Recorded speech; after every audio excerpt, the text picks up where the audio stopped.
अभागा दर्शन दो माँ बेटा तुम्हें पुकारे।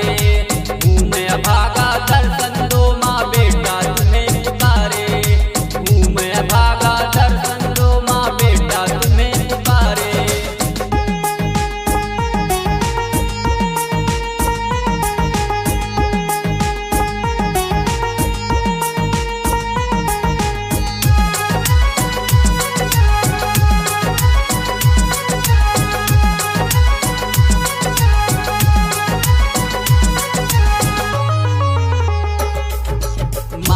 माया दया कर दो दुख मेरा सफाया कर दो।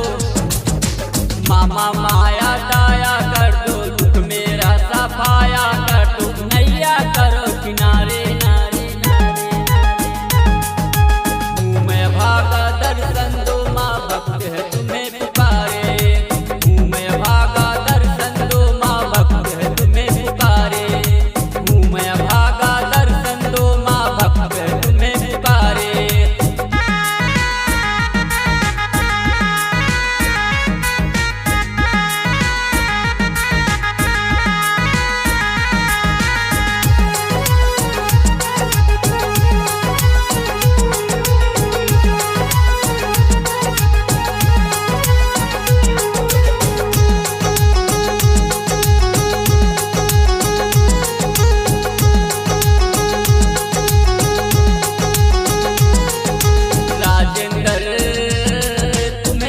बताया गिर अमी शरण में आया। राजेंद्र तुम्हें दिल में बताया गिर अमी शरण में आया। आओ मेरे द्वारे द्वारे। हूँ मैं अभागा दर्शन